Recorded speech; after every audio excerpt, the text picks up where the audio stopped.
ಓಂ ಯತೋ ಯತಃ ಸಮೀಯಸ್ಯ ತತೋ ನೋ ಭಯಂ ಕುರು ಸನ್ನಃ ಕುರು ಪ್ರಜಾಭ್ಯೋ ಭಯಂ ನಃ ಪಶುಭ್ಯ. ನನ್ನ ಸಮಸ್ತ ಬಂಧು ಭಗಿನಿಯರಿಗೆ ಡಾಕ್ಟರ್ ಸುಕುಮಾರ ಶಾಸ್ತ್ರಿ ಮಾಡುವ ವಂದನೆಗಳು. ಬಂಧುಗಳೇ, ನಮ್ಮ ವರ್ತಮಾನ ಮತ್ತು ಭವಿಷ್ಯ ಸದೃಢವಾಗಬೇಕಾದರೆ ನಮ್ಮ ಪೂರ್ವಜರು ಹಾಕಿದ ಸಭ್ಯತೆ, ಸಂಸ್ಕೃತಿ, ಇತಿಹಾಸ, ಜ್ಞಾನ ವಿಜ್ಞಾನದ ಭದ್ರ ಬುನಾದಿ ನಮಗೆ ಆದರ್ಶವಾಗಿರಬೇಕು. ಅದರ ಮೇಲೆ ಆ ಸೌಧವನ್ನು ಕಟ್ಟಿದರೆ ಮಾತ್ರ ಅದು ಸದೃಢವಾಗಿರುತ್ತದೆ. 9 ಲಕ್ಷ ವರ್ಷದ ಹಿಂದೆ ಶ್ರೀರಾಮಚಂದ್ರ ಹೇಳಿದ ಜನನಿ ಜನ್ಮಭೂಮಿಶ್ಚ ಸ್ವರ್ಗಾದಪಿ ಕರೀಸಿ. ಯಾವುದೇ ಪರಿಸ್ಥಿತಿಯಲ್ಲಿ ರಾಷ್ಟ್ರವು ಸರ್ವೋಪರಿಯಾಗಿರುತ್ತದೆ. ರಾಷ್ಟ್ರಕ್ಕಿಂತ ಶ್ರೇಷ್ಠನಾಗುವನು ಬೇರೆ ಯಾರೂ ಶ್ರೇಷ್ಠನಾಗಲು ಸಾಧ್ಯವಿಲ್ಲ. ಬಂಧುಗಳೇ, ನಮ್ಮ ಸಂವಿಧಾನದಲ್ಲಿ ಮುಖಪೃಷ್ಠದಲ್ಲಿಯೇ ಶ್ರೀರಾಮನ ಚಿತ್ರ ಇತ್ತು. ಅದರಂತೆ 22 ಫೋಟೋಸ್ಗಳು ಅದರಲ್ಲಿದ್ದವು. ಯಾರು ರಾಷ್ಟ್ರದ ರಕ್ಷಣೆಯನ್ನು ಮಾಡಿದ್ದಾರೋ, ಯಾರು ನಾವು ಸರಿಯಾಗಿ ರಾಷ್ಟ್ರವನ್ನು ಮುನ್ನಡೆಸಬೇಕು ಎಂಬ ನಮಗೆ ಸಂದೇಶವನ್ನು ಕೊಟ್ಟಿದ್ದರೂ, ಮಾರ್ಗದರ್ಶನವನ್ನು ಮಾಡಿದ್ದಾರೋ ಅವರೆಲ್ಲರ ಚಿತ್ರಗಳಿದ್ದವು. ಆದರೆ ನೆಹರು ಅದೆಲ್ಲವನ್ನು ತೆಗೆದು ಕೇವಲ ತನ್ನ ಪರಿವಾರದ ಗುಲಾಮನಾಗಿರಬೇಕು ಎಂದು ಹೇಳಿಕೊಂಡು ಆ ಸಂವಿಧಾನವನ್ನು ತನಗೆ ಬೇಕಂತೆಯೇ ರೂಪಿಸಿಕೊಂಡ. ಬಂಧುಗಳೇ,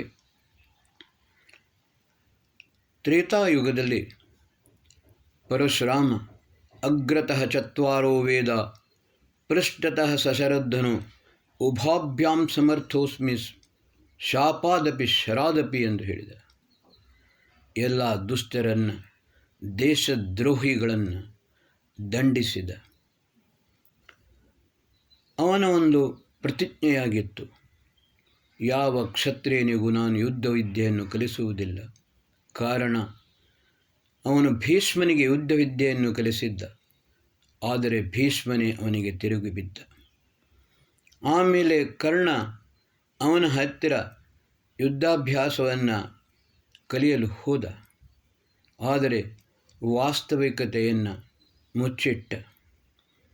ಕರ್ಣನ ತೊಡೆಯ ಮೇಲೆ ಮಲಗಿದ್ದ ಪರಶುರಾಮ ಒಂದು ಭ್ರಮರ ಬಂದು ಕರ್ಣನ ತೊಡೆಯನ್ನು ಕಚ್ಚಿತು.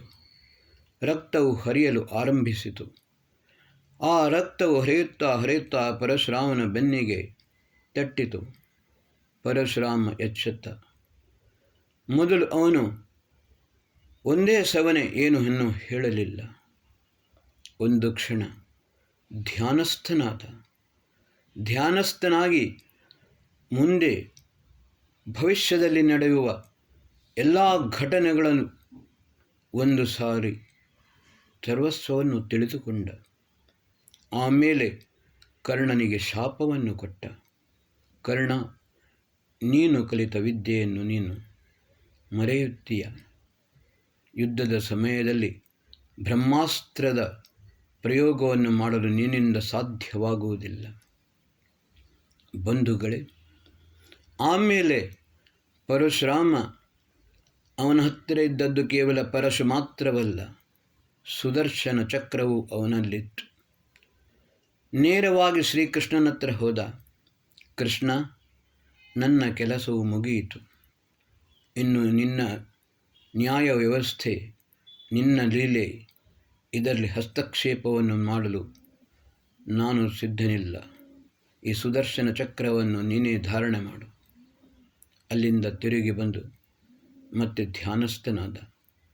ಬಂಧುಗಳೇ, ನಾನು ಯಾತಕ್ಕೋಸ್ಕರ ಇದನ್ನು ಹೇಳುತ್ತಾ ಇದ್ದೇನೆ ಅಂತ ಹೇಳಿದರೆ, ರಾಷ್ಟ್ರವೇ ಯಾವತ್ತೂ ಸರ್ವೋಪರಿ ಎಂದು ಶ್ರೀರಾಮಚಂದ್ರ ಹೇಳಿದ. ಆದರೆ ಇವತ್ತಿನ ದಿವಸ ಏನು ನಡೆಯುತ್ತಿದೆ, ಯಾವ ದಿವಸ ನರೇಂದ್ರ ಮೋದಿಯವರು ಓತು ತಗೊಂಡಿದ್ದರು, ಆ ಸಮಯದಲ್ಲಿಯೇ ಪಾಕಿಸ್ತಾನದವರು ಆಕ್ರಮಣ ಮಾಡಿದರು. ಆತಂಕವಾದಿಗಳು ಮಾಡಿದ ಆಕ್ರಮಣದಲ್ಲಿ 8 ಸೈನಿಕರು ಸತ್ತು ಹೋದರು. ಆವಾಗ ಅಜಿತ್ ಡೋಭಲ್ ಪ್ರಧಾನಮಂತ್ರಿ ಹತ್ರ ಒಂದು ಮಾತು ಹೇಳಿದರು. प्रधानमंत्री जी, मेरी उम्र 75 साल की हो गई है. दुर्भाग्य इस देश का ये है कि बाहर जितने शत्रु हैं उससे ज़्यादा शत्रु अंदर हैं. बाहर के शत्रुओं को मैं समाप्त कर सकता हूँ हमारे अंदर, हमारे सेना में इतना बल है, लेकिन अंदर के शत्रुओं को निग्रह करना ये आपका दायित्व बनता है. इसलिए ये काम आपको ही करना पड़ेगा, मैं नहीं कर सकता. इसलिए मैं त्याग पत्र देना चाहता हूँ. ಆದರೆ ನರೇಂದ್ರ ಮೋದಿಯವರು ಅಜಿತ್ ಡೋವಲ್ರ ತ್ಯಾಗಪತ್ರವನ್ನು ಸ್ವೀಕಾರ ಮಾಡಲಿಲ್ಲ. ಅಷ್ಟು ಮಾತ್ರವಲ್ಲ, ಅವರು ಕೊಟ್ಟ ಎಚ್ಚರಿಕೆಯನ್ನು ಕೂಡ ಅದನ್ನು ಗಮನಕ್ಕೆ ತೆಗೆದುಕೊಳ್ಳಲಿಲ್ಲ. ಬಂಧುಗಳೇ, ಹಲವು ಬಾರಿ ನರೇಂದ್ರ ಮೋದಿಯವರು ತಮ್ಮ ಭಾಷಣದಲ್ಲಿ ಹೇಳಿದರು, ವಿಪಕ್ಷದವರು मोदी तेरी कब्र खुदेगी, हिंदुत्व की कब्र खुदेगी, हिंदुओं की कब्र खुदेगी, हिंदुस्तान का विनाश हम करेंगे. जिस पार्लियामेंट को तुमने बनाया है उस भव्य भवन को हम नष्ट करेंगे. यहाँ तक कि राम मंदिर को भी हम तोड़ेंगे. ಬಂಧುಗಳೇ, ಇಷ್ಟು ಹೇಳಿದರೂ ಕೂಡ ಅದನ್ನು ಬಹಳ ಲೈಟ್ಲಿಯಾಗಿ ನರೇಂದ್ರ ಮೋದಿ ತೆಗೆದುಕೊಂಡರು. ಅದನ್ನು ಅವರು ಆಗಲೇ ಸರಿಯಾಗಿ ಅರ್ಥ ಮಾಡಿಕೊಂಡಿದ್ದರೆ ಈವಾಗ ಆಗುತ್ತಿರುವ ದುರಂತಗಳು ಆಗುತ್ತಿರಲಿಲ್ಲ. ಬಂಧುಗಳೇ, ಸಂವಿಧಾನದ ವಿಷಯ ನರೇಂದ್ರ ಮೋದಿಯವರು ಸಂವಿಧಾನವು ಶ್ರೇಷ್ಠ, ನ್ಯಾಯಪಾಲಿಕೆಯು ಶ್ರೇಷ್ಠ ಎಂದು ಹೇಳುತ್ತಾರೆ. ಪಾರ್ಲಿಮೆಂಟಿನಲ್ಲಿರುವ ಸಂವಿಧಾನದ ಮುಖಪೃಷ್ಠದಲ್ಲಿ ಶ್ರೀರಾಮನ ಚಿತ್ರವೂ ಇಲ್ಲ. ಬಂಧುಗಳೇ, ಒಂದು ಘಟನೆಯನ್ನು ನಿಮಗೆ ಹೇಳುತ್ತೇನೆ. ನೀಲಂ ಸಂಜೀವ್ ರೆಡ್ಡಿಯವರು ರಾಷ್ಟ್ರಪತಿಯಾಗಿದ್ದರು. ಮೊರಾರ್ಜಿ ದೇಸಾಯಿಯವರು ಪ್ರಧಾನಮಂತ್ರಿಯಾಗಿದ್ದರು. ಅಟಲ್ ಬಿಹಾರಿ ವಾಜಪೇಯಿಯವರು ವಿದೇಶ ಮಂತ್ರಿಯಾಗಿದ್ದರು. ಯಾವ ದಿವಸ ನೀಲಂ ಸಂಜೀವ್ ರೆಡ್ಡಿಯವರು ಅಧಿಕಾರವನ್ನು ಗ್ರಹಣ ಮಾಡಿಕೊಂಡರೋ ಆ ದಿವಸವೇ ಎಲ್ಲ ಇಂಟೆಲಿಜೆನ್ಸ್ನವರನ್ನು ಕರೆದು ಅವರಿಗೆ ಒಂದು ಆಜ್ಞೆಯನ್ನು ಕೊಟ್ಟಿದ್ದರು. ದೇಶದಲ್ಲಿ ಆಗುವ ಯಾವುದೇ ಒಂದು ಘಟನೆಗಳಾಗಿರಲಿ ಅದರ ಸಂಪೂರ್ಣ ಸಂಪೂರ್ಣ ವಿಷಯ ನನಗೇ ತಿಳಿಯಬೇಕು. ಅದರ ಪ್ರಕಾರ ಇಂಟೆಲಿಜೆನ್ಸ್ನವರು ಪ್ರತಿಯೊಂದು ವಿಷಯವನ್ನು ನೇರವಾಗಿ ನೀಲಂ ಸಂಜೀವ್ ರೆಡ್ಡಿಯವರಿಗೆ ತಿಳಿಸುತ್ತಿದ್ದರು. ಒಂದು ಬಾರಿ ಸಂಜೀವ್ ರೆಡ್ಡಿಯವರಿಗೆ ಗೊತ್ತಾಯಿತು, ಅಸ್ಸಾಂ ಮತ್ತು ಅರುಣಾಚಲ್ ಪ್ರದೇಶ್ ಇವೆರಡನ್ನೂ ಕೂಡ ರಕ್ಷಣೆ ಮಾಡದಿದ್ದರೆ ಎರಡೂ ರಾಜ್ಯಗಳು ಈ ದೇಶದಿಂದ ದೂರವಾಗುತ್ತವೆ, ಅದನ್ನು ರಕ್ಷಿಸಲು ಸಾಧ್ಯವಿಲ್ಲ. ಕೂಡಲೇ ನೀಲಂ ಸಂಜೀವ್ ರೆಡ್ಡಿಯವರು ಮೊರಾರ್ಜಿ ದೇಸಾಯಿಯವರನ್ನು ಮತ್ತು ಅಟಲ್ ಬಿಹಾರಿ ವಾಜಪೇಯಿಯವರನ್ನು ಕರೆದುಕೊಂಡು ಒಂದು ಮಾತು ಹೇಳಿದರು. ನಿಮ್ಮಿಬ್ಬರನ್ನು ಕರೆದದ್ದು ನಿಮ್ಮ ಹತ್ತಿರ ಕೇಳಲಿಕ್ಕಲ್ಲ, ನಾನು ಏನು ಮಾಡುತ್ತೇನೆ ಎಂಬುದನ್ನು ಹೇಳಲಿಕ್ಕೆ ನಿಮಗೆ ಕರೆದಿದ್ದೇನೆ. ತತ್ಕ್ಷಣವೇ ನಾನು ಅದನ್ನು ಸೈನ್ಯವನ್ನು ಕಳಿಸಿ ಅಸ್ಸಾಂ ಮತ್ತು ಅರುಣಾಚಲ ಪ್ರದೇಶವನ್ನು ವಶಕ್ಕೆ ಮಾಡಿಕೊಳ್ಳುತ್ತೇನೆ. ಯಾವುದೇ ಪರಿಸ್ಥಿತಿಯಲ್ಲಿ ರಾಷ್ಟ್ರದ ವಿಷಯದಲ್ಲಿ ಯಾವ ಸಮझौತ ಇಲ್ಲ. ಅದು ನಾನು ಅಲ್ಲಿಗೆ ಹೋಗಿದ್ದೇನೆ. ಅಸ್ಸಾಮಿನ ಪರಿಸ್ಥಿತಿ ಏನಿತ್ತು, ಅರುಣಾಚಲ ಪ್ರದೇಶದ ಪರಿಸ್ಥಿತಿ ಏನಿತ್ತು, ನಮ್ಮ ಆರ್ಯ ಸಮಾಜದ ಒಂದು ಬಹಳ ದೊಡ್ಡ ಒಂದು ಗ್ರೂಪೇ ಅಲ್ಲಿಗೆ ಹೋಗಿತ್ತು. ಎಷ್ಟು ಭಯಾನಕ ಪರಿಸ್ಥಿತಿ ಇತ್ತು ಎಂಬುದನ್ನು ನಮ್ಮ ಕಣ್ಣಾರೆ ಕಂಡಿದ್ದೇನೆ. ಬಂಧುಗಳೇ, ಎಲ್ಲ ಕ್ರಿಶ್ಚಿಯನರು ಸುಪ್ರೀಂ ಕೋರ್ಟಿನ ಜಸ್ಟಿಸ್ನ ಮೇಲೆ ಒತ್ತಡ ಹಾಕಿದರು. ಸಂಜೀವ್ ರೆಡ್ಡಿಯವರು ಮಾಡಿದ ಆದೇಶವನ್ನು ಅದನ್ನು ರದ್ದುಪಡಿಸಬೇಕು. ಆ ಕೇಸನ್ನು ಹಿಯರಿಂಗ್ ಮಾಡಲು ಜಸ್ಟಿಸ್ನವರು ಪ್ರಯತ್ನ ಮಾಡಿದಾಗ ಆವಾಗ ತಕ್ಷಣವೇ ಸಂಜೀವ್ ರೆಡ್ಡಿಯವರು ಹೇಳಿದರು, ನಾನು ಈ ರಾಷ್ಟ್ರದ ರಕ್ಷಣೆ ಮತ್ತು ಸಂವಿಧಾನದ ರಕ್ಷಣೆ ಮಾಡುತ್ತೇನೆ ಎಂದು ಪ್ರತಿಜ್ಞೆಯನ್ನು ಮಾಡಿದ್ದೇನೆ. ನೀನು ಪ್ರತಿಜ್ಞೆ ಮಾಡಿದ್ದು ಕೇವಲ ಸಂವಿಧಾನದ ಮೇಲೆ ನಿಷ್ಠೆಯನ್ನು ತೋರುತ್ತೇನೆ ಎಂದು ಹೇಳಿದ್ದು ಮಾತ್ರ. ನೀನು ಸರ್ವೋಪರಿಯಾಗಲು ಸಾಧ್ಯವಿಲ್ಲ. ಸುಪ್ರೀಂ ಪವರ್ ಸಂವಿಧಾನ ನನಗೆ ಮಾತ್ರ ಕೊಟ್ಟಿದೆ. 3 ಸೈನ್ಯವು ನನ್ನ ಅಧೀನದಲ್ಲಿದೆ. ರಾಷ್ಟ್ರದ ವಿಷಯದಲ್ಲಿ ಯಾವುದೇ ರೀತಿಯ ಸಮझೋತ ಇಲ್ಲ. ನೀನು ಏನಾದರೂ ಮಧ್ಯದಲ್ಲಿ ಬಾಯಿ ಮೂಗು ತೂರಿಸಿದರೆ ನಿನ್ನನ್ನು ತಕ್ಷಣ ಅರೆಸ್ಟ್ ಮಾಡಿಸಿ ಜೈಲಿನಲ್ಲಿ ಹಾಕುತ್ತೇನೆ. ಬಂಧುಗಳೇ, ಸಂವಿಧಾನ ಯಾರಿಗೆ ಯಾವ ಪವರನ್ನು ಕೊಟ್ಟಿದೆ, ಯಾವ ಅಧಿಕಾರವನ್ನು ಕೊಟ್ಟಿದೆ, ಅದರ ಸ್ಪಷ್ಟ ಅರಿವು ರಾಷ್ಟ್ರಪತಿ ಮುರ್ಮುಗೂ ಇಲ್ಲ, ನರೇಂದ್ರ ಮೋದಿಗೂ ಇಲ್ಲ, ಅಮಿತ್ ಶಾಗಿಂತೂ ಇಲ್ಲವೇ ಇಲ್ಲ. ಬಂಧುಗಳೇ, ಅದರ ಪರಿಣಾಮವೇ ನಾವು ಇದನ್ನು ಅನುಭವಿಸುತ್ತಾ ಇದ್ದೇವೆ. ಆರ್ಯನ್ ಸಿಂಗ್ ಸುಪ್ರೀಂ ಕೋರ್ಟ್ ಮಾಡುವ ಎಲ್ಲ ಕುಕರ್ಮ ಅವರು ಸ್ಪಷ್ಟವಾಗಿ ಹೇಳಿದ್ದಾರೆ. ಸುಪ್ರೀಂ ಕೋರ್ಟ್ಗೆ ಜಸ್ಟಿಸ್ ಲೋಗ್ ಕುಕರ್ಮ ಕರ್ತೆ ಹೈ, ದುಷ್ಕರ್ಮ ಕರ್ತೆ ಹೈ ಅಂತ. ರಂಜನ್ ಗೊಗೊಯ್ ಪೂರ್ವ ಜಸ್ಟಿಸ್, ಚೀಫ್ ಜಸ್ಟಿಸ್ ಆಗಿದ್ದರು ಸುಪ್ರೀಂ ಕೋರ್ಟರು. ಅವರು ಪ್ರಮಾಣ ಸಹಿತ ಪ್ರತಿಯೊಂದು ಹಲವಾರು ಕೇಸ್ಗಳನ್ನು ಉದ್ಧರಿಸಿಕೊಂಡು ಸುಪ್ರೀಂ ಕೋರ್ಟಿನ ಜಸ್ಟಿಸ್ಗಳು ಎಷ್ಟೊಂದು ನೀಚ ಕಾರ್ಯಗಳನ್ನು ಮಾಡುತ್ತಿದ್ದಾರೆ. ನರೇಂದ್ರ ಮೋದಿಯವರು ಹೇಳುತ್ತಾರೆ, $5 ಟ್ರಿಲಿಯನ್ ಹಮ್ ಬನಾಯೆಂಗೆ. ಆದರೆ ಅದು ಸಾಧ್ಯವಿಲ್ಲ. ಸುಪ್ರೀಂ ಕೋರ್ಟಿನಿಂದಾಗಿ ಈ ದೇಶ ಮುಂದುವರಿಯಲು ಸಾಧ್ಯವಿಲ್ಲ.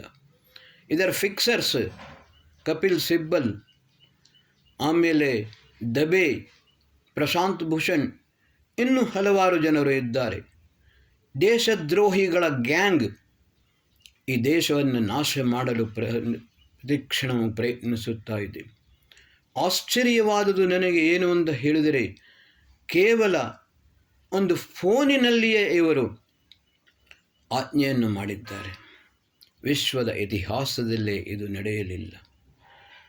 ದೇಶಕ್ಕೋಸ್ಕರ, ದೇಶ ಪ್ರೇಮಿಗೋಸ್ಕರ, ಹಿಂದೂಗಳಿಗೋಸ್ಕರ, ಹಿಂದೂಸ್ತಾನಕ್ಕೋಸ್ಕರ ಯಾವ ಹೀರಿಂಗು ಮಾಡಲು ಇವರು ಸಿದ್ಧರಿರುವುದಿಲ್ಲ.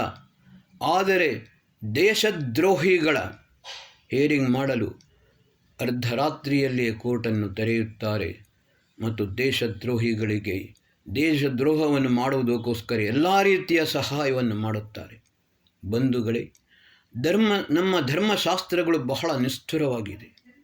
ಧರ್ಮಶಾಸ್ತ್ರದಲ್ಲಿ ಸ್ಪಷ್ಟವಾಗಿ ಹೇಳಿದೆ, ದೇಶದ್ರೋಹ ಮಾಡುವುದು ಮತ್ತು ಹೆತ್ತ ತಾಯಿಯೊಂದಿಗೆ ವ್ಯಭಿಚಾರವನ್ನು ಮಾಡುವುದು ಸಮಾನ ಪಾಪ. ಈ ಮಾತೃಭೋಗಿಗಳಿಗೆ ದಂಡಂ ದಶಗುಣಂ ಭವೇತ್. ಇವರಿಗೆ ಒಂದೇ ದಂಡ, ಅದೇ ಮೃತ್ಯುದಂಡ. ಇಂತಹ ದೇಶದ್ರೋಹಿಗಳಿಗೆ ಮೃತ್ಯುದಂಡವಾಗಲೇಬೇಕು. ದೇಶದ್ರೋಹಿಗಳಿಗೆ ದಂಡವಾಗದಿದ್ದರೆ ರಾಜನಾಗಲಿ ರಾಷ್ಟ್ರ ನಾಯಕನಾಗಲಿ ಅವರು ಕೂಡ ದೇಶದ್ರೋಹ ಮಾಡಿದಂತೆಯೇ. ಅದಕ್ಕೋಸ್ಕರ ಮಹರ್ಷಿ ಯಾಜ್ಞವಲ್ಕ್ಯರು ರಾಷ್ಟ್ರ ಧರ್ಮದ ಪ್ರಕರಣದಲ್ಲಿ ಯಜುರ್ವೇದದಲ್ಲಿ ಸ್ಪಷ್ಟವಾಗಿ ಹೇಳಿದ್ದಾರೆ, ತಸ್ಮಾದ್ ರಾಷ್ಟ್ರೀಯ ವಿಷಂ ಘಾತುಕ. ದೇಶದ್ರೋಹಿಗಳಿಗೆ ದಂಡನೆಯನ್ನು ನೀಡದ ರಾಷ್ಟ್ರ ನಾಯಕನಾಗಲಿ ರಾಜನಾಗಲಿ ಅವನು ದೇಶಕ್ಕೆ ಘಾತುಕನಾಗುತ್ತಾನೆ. ಬಂಧುಗಳೇ, ಇದನ್ನು ನಮ್ಮ ರಾಷ್ಟ್ರ ನಾಯಕರು ಸರಿಯಾಗಿ ಅರ್ಥ ಮಾಡಿಕೊಳ್ಳಲಿಲ್ಲ. ಅದರ ಒಟ್ಟಿಗೆ ಇನ್ನೊಂದು ವಿಷಯ, ನಾವು ಕೇವಲ ರಾಷ್ಟ್ರ ನಾಯಕರನ್ನು ದೋಷಿಯನ್ನಾಗಿ ಮಾಡಲು ಸಾಧ್ಯವಿಲ್ಲ. ದೇಶದ ದ್ರೋಹಿಗಳಿಗೆ ಮತದಾನವನ್ನು ಮಾಡಿದ ಜನರು ಕೂಡ ದೇಶಕ್ಕೆ ದ್ರೋಹವನ್ನೇ ಮಾಡಿದ್ದಾರೆ. ಯಾರು ಇಷ್ಟರ ತನಕ ದೇಶದ್ರೋಹವನ್ನು ಮಾಡಿದ್ದಾರೋ, ದೇಶದ ಸಂಪತ್ತನ್ನು ಲೂಟಿ ಮಾಡಿದ್ದಾರೋ ಅವರೆಲ್ಲರಿಗೆ ಪ್ರೋತ್ಸಾಹಿಸಿಕೊಂಡು ಸದಾಕಾಲ ಮತದಾನವನ್ನು ಮಾಡುತ್ತಾ ಬಂದಿದ್ದಾರೆ.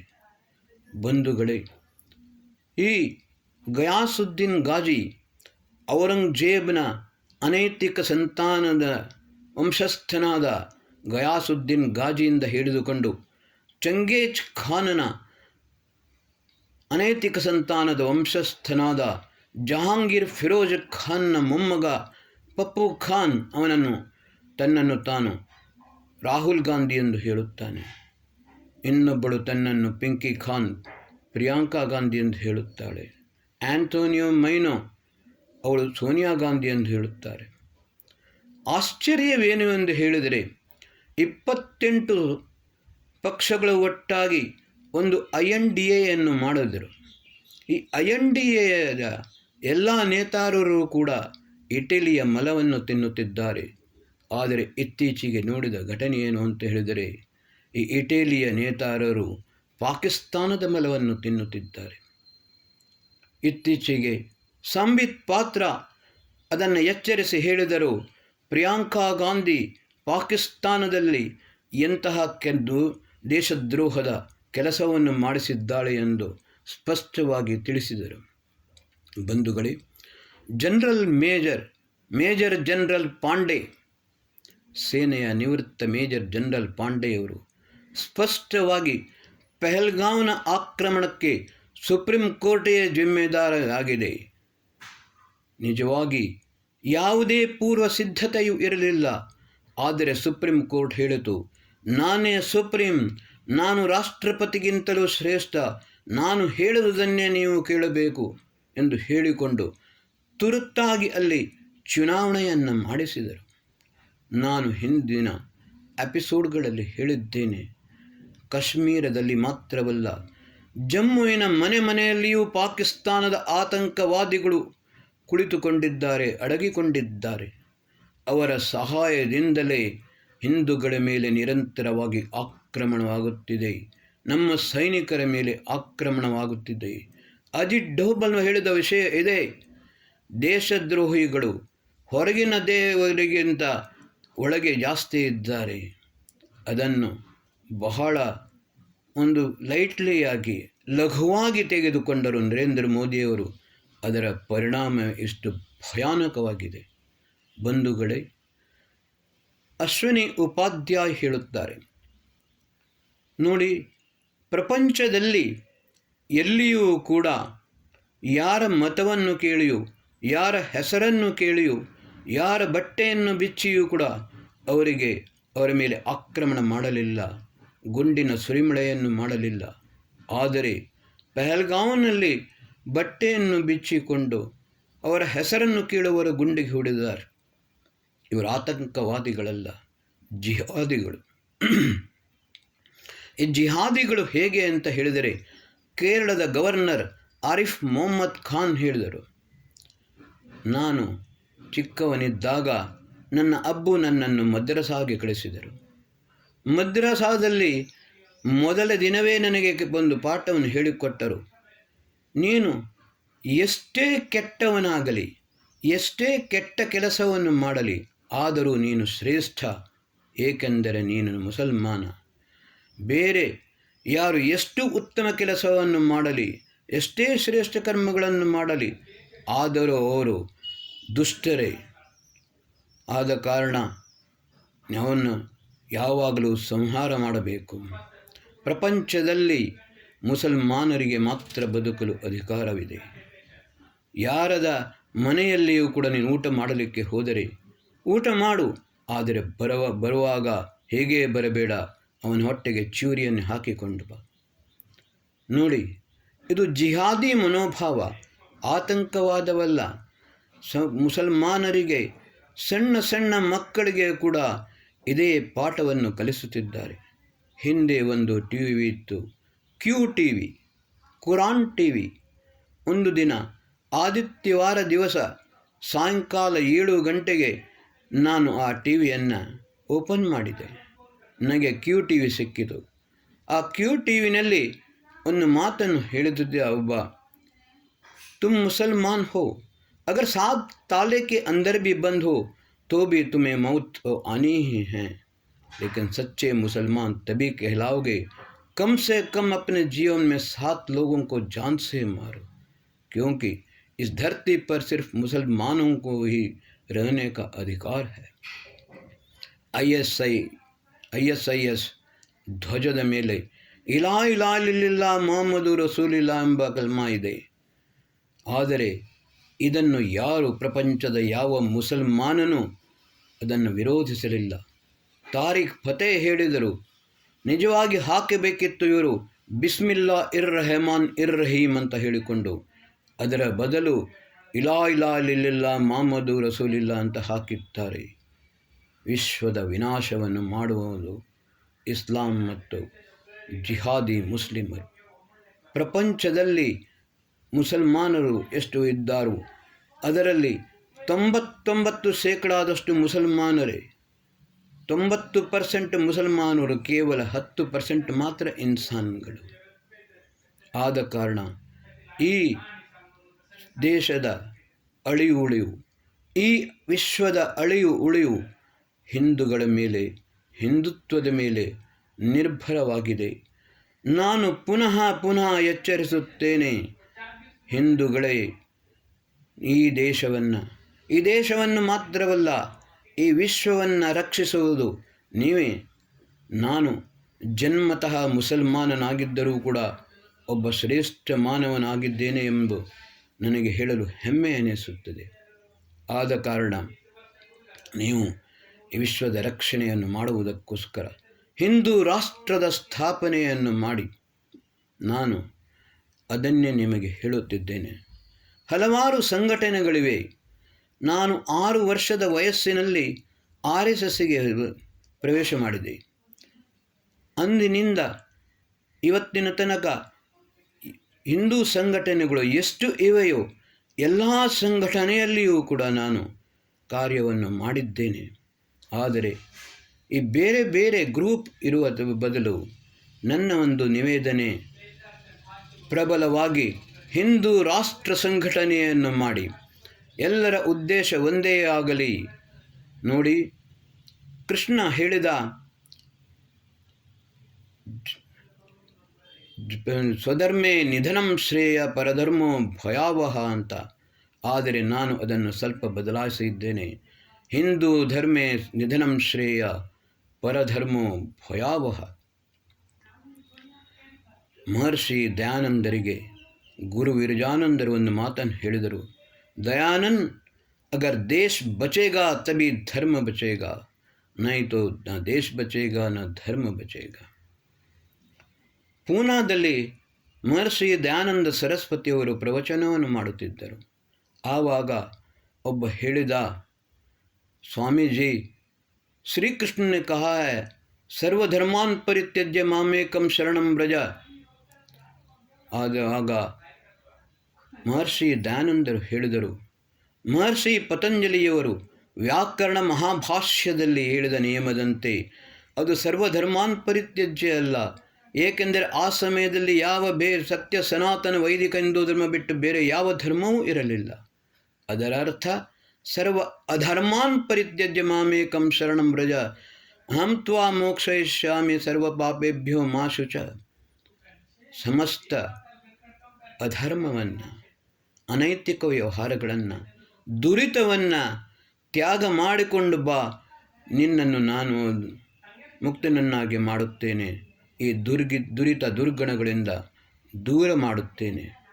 ಬಂಧುಗಳೇ, ನಮ್ಮ ಸಂಸ್ಕೃತಿ, ನಮ್ಮ ಸಭ್ಯತೆ, ನಮ್ಮ ಸಂಸ್ಕಾರ, ನಮ್ಮ ಇತಿಹಾಸ, ನಮ್ಮ ಜ್ಞಾನ ವಿಜ್ಞಾನ ಎಲ್ಲವೂ ವಿಶ್ವದಲ್ಲಿ ಸರ್ವಶ್ರೇಷ್ಠ. ಇವತ್ತಿಗೂ ನಾನು ಅದನ್ನು ಪ್ರೂವ್ ಮಾಡಿ ತೋರಿಸಬಲ್ಲೆ. ನಾನು PhDಯನ್ನು ಮಾಡಿದುವಾಗ ಬಹಳ ಆಳವಾಗಿ ಅಧ್ಯಯನ ಮಾಡಿದ್ದೇನೆ. ಅಷ್ಟು ಮಾತ್ರವಲ್ಲ, 18 ವರ್ಷಗಳಷ್ಟು ಕಾಲ ನಾನು ಅಧ್ಯಯನದಲ್ಲಿಯೇ ನನ್ನ ಜೀವನಯಾಪನೆಯನ್ನು ಮಾಡಿದ್ದೇನೆ. ಈಗಲೂ ಕೂಡ ಒಮ್ಮೊಮ್ಮೆ ಆ ಚಿಂತನ ಮನ್ನನ ನಿರುಧ್ಯಾಸನವನ್ನು ಮಾಡುತ್ತಾ ಇರುತ್ತೇನೆ. ಬಂಧುಗಳೇ, ಈ ವಿಶ್ವವು ಉಳಿಯಬೇಕಾದರೆ ಆಚಾರ್ಯ ಚಾಣಕ್ಯರು ಹೇಳಿದಂತೆ ಚಂದ್ರಗುಪ್ತ್, ಅಗರ್ ಭಾರತ್ ಬಚೇಗಾ तो विश्व बचेगा, सत्य सनातन वैदिक धर्म बचेगा तभी विश्व बचेगा. 197 ಕೋಟಿ ವರ್ಷ, 29,49,126 ವರ್ಷಗಳಾಗಿವೆ. ಸೃಷ್ಟಿಯ ಆದಿಯಿಂದಲೂ ಭಾರತವಿತ್ತು, ಈಗಲೂ ಭಾರತವಿದೆ, ಮುಂದೆಯೂ ಕೂಡ ಭಾರತವು ಇದ್ದೇ ಇರುತ್ತದೆ. ಹಿಂದೂ ಧರ್ಮ ಸತ್ಯ ಸನಾತನ ವೈದಿಕ ಧರ್ಮ ಒಂದೇ ಶಾಶ್ವತ. ಬಾಕಿ ಎಲ್ಲವೂ ಮತ ಸಂಪ್ರದಾಯಗಳು, ಎಲ್ಲವೂ ಈ ಮತ ಸಂಪ್ರದಾಯಗಳು ಕ್ಷಣಿಕ. ಮತ್ತು ಈ ಮತ ಸಂಪ್ರದಾಯಗಳು ಕಟ್ಟುಕಟ್ಟಳೆಗಳನ್ನು ಇದನ್ನು ಪೂರ್ಣವಾಗಿ ಇದನ್ನು ನಾವು ಸರಿಯಾಗಿ ಆಲೋಚನೆ ಮಾಡಿಕೊಂಡು ಇದನ್ನು ಮಾಡಬೇಕು. ಅದನ್ನು ಮತ ಎಂದರೆ ಹೇಳಿದರೆ ಒಬ್ಬನ ವಿಚಾರಧಾರೆ, ಬಾಕಿ ಎಲ್ಲರೂ ಮತಾನುಯಾಯಿಗಳು, ಅವನ ವಿಚಾರಧಾರೆಗಳನ್ನು ಅನುಸರಿಸುವವರು, ಅದರ ಮೇಲೆ ವಿಶ್ವಾಸವಿಡುವರು. ಆದರೆ ವೇದ ಒಂದೇ ಹೇಳುತ್ತದೆ, ಏಭ್ಯೋ ಮಾತಾ ಮಧುಮತ್ ಪಿನ್ವತೆ ಪಯ ಪೀಯೂಷಂ ಜ್ಯೋತಿರದ್ರಿಬರ್ಹ ಉಕ್ತ ಶುಷ್ಮಾನ್ ವೃಷಭರಾನ್ ಸ್ವಪ್ನಸಸ್ತಾನ್ ಆದಿತ್ಯಾನ್ ಅನುಮದಾ ಸ್ವಸ್ಥಯೇ. ಸೃಷ್ಟಿಯ ಆದಿಯಲ್ಲಿಯೇ ಯಾವ ರೀತಿ ತಾಯಿ ತನ್ನ ನವಜಾತ ಶಿಶುವಿಗೆ ತನ್ನ ಹಾಲನ್ನು ನುಡಿಸಿ ಪೋಷಿಸುತ್ತಿದ್ದಾಳು, ಅದೇ ರೀತಿ ಪರಮಾತ್ಮ ನಿತ್ಯ ನೂತನ ಶಾಶ್ವತ ಚಿರಂತನ ಸಕಲ ಜ್ಞಾನದ ಭಂಡಾರ, ಸೃಷ್ಟಿ ಆದಿಯಿಂದ ಅಂತಿಮ ತನಕ ಪ್ರತಿಯೊಂದು ಕ್ಷಣದಲ್ಲಿಯೂ ಕೂಡ ಮಾನವನು ತನ್ನ ಜೀವನವನ್ನು ಹೇಗೆ ಮುನ್ನಡೆಸಬೇಕು ಮತ್ತು ಬೇರೆಯವರಿಗೂ ಕೂಡ ಮಾರ್ಗದರ್ಶನವನ್ನು ಮಾಡಬೇಕು. ಇದು ಸೃಷ್ಟಿಯ ಆದಿಯಲ್ಲಿಯೇ ಪರಮಾತ್ಮ ಹೇಳಿಕೊಟ್ಟ. ಬಂಧುಗಳೇ, ಇವತ್ತಿನ ದಿವಸ ನಿಮ್ಮಲ್ಲಿ ಒಂದು ಕಳಕಳಿಯ ವಿನಂತಿ. ನಮ್ಮಲ್ಲಿರುವ ಜಾತಿ, ಉಪಜಾತಿ, ಪಂಥ, ಪಂಗಡ, ಮತ, ಸಂಪ್ರದಾಯ ಎಲ್ಲವನ್ನೂ ತೊರೆಯೋಣ. ಪರಮಾತ್ಮ ನಮಗೆ ಸೃಷ್ಟಿಸಿದ್ದು ಮನುಷ್ಯ ಜಾತಿಯಲ್ಲಿಯೇ. ಧರ್ಮ ಒಂದೇ, ಅದೇ ಹಿಂದೂ ಧರ್ಮ. ನಾನು ಹೇಳಿದಂತೆ ಹಿಂದೂ ಧರ್ಮೇ ನಿಧನಂ ಶ್ರೇಯ ಪರಧರ್ಮೋ ಭಯಾವಹ. ಅಫ್ಜಲ್ ಖಾನದರು ಸೃಷ್ಟಿಯ ವಿಶ್ವದಾದ್ಯಂತ ಭಯಾನಕವಾಗಿ ವ್ಯಾಪಿಸಿಕೊಂಡಿದ್ದಾರೆ. ನಾನು ನರೇಂದ್ರ ಮೋದಿಯವರ ಪ್ರಧಾನಮಂತ್ರಿ ಆಫೀಸಿಗೆ ಒಂದು ಮೆಸೇಜ್ ಕಳಿಸಿದ್ದೆ. ಪ್ರಧಾನಮಂತ್ರಿಜಿ, ದೇಶದ್ರೋಹಿಯವರ ಜಿಹಾದಿ ಲೋಗ್ ಕಭಿ ದೇಶ್ ಕಿ ಪ್ರಜಾ ನಹೀ ಹೋ ಸಕ್ತೆ. 140 ಕೋಟಿ ಜನರು ಇದ್ದಾರೆ, ಸಾಧ್ಯವಿಲ್ಲ. ಎಲ್ಲರೂ ಪ್ರಜೆಗಳಲ್ಲ. ಯಾವ ಜಿಹಾದಿಯೂ ಕೂಡ, ಯಾವ ದೇಶದ್ರೋಹಿಯೂ ಕೂಡ ಈ ದೇಶದ ಪ್ರಜೆಯಾಗಲು ಸಾಧ್ಯವಿಲ್ಲ. ಅದಕ್ಕೋಸ್ಕರ ನಾವೆಲ್ಲರೂ ಸೇರಿ ಒಂದಾಗಿದ್ದುಕೊಂಡು ನಮ್ಮಲ್ಲಿರುವ ಎಲ್ಲ ಮತ ಭಿನ್ನತೆಯನ್ನು ನಾವು ದೂರ ಮಾಡಿಕೊಂಡು ಪರಸ್ಪರ ಒಂದಾಗೋಣ. ಋಗ್ವೇದದ ಅಂತಿಮ ಮಂತ್ರ ಸಮಾನೀವ ಆಕೂತಿ ಸಮಾನ ಹೃದಯಾನಿವ ಸಮಾನಮಸ್ತುವೋ ಮನೋ ಯಥಾವಹ ಸ್ವಸಹಾಸತಿ. ಎಲ್ಲವೂ ವಿಶ್ವದ ಎಲ್ಲರ ಸಮಾನೀವ ಆಕೃತಿ, ಅವರ ಭಾವನೆಗಳು, ಅವರ ಸಂಕಲ್ಪಗಳು, ಅವರ ಕ್ರಿಯಾಶಕ್ತಿಯಾಗಲಿ ಪ್ರತಿಯೊಂದು ಕೂಡ ಒಂದಾಗಿರಬೇಕು. ಮನುಷ್ಯನ ಹೃದಯದಲ್ಲಿ ಪ್ರೇಮ ಸೌಹಾರ್ದತೆ ಇರಬೇಕು.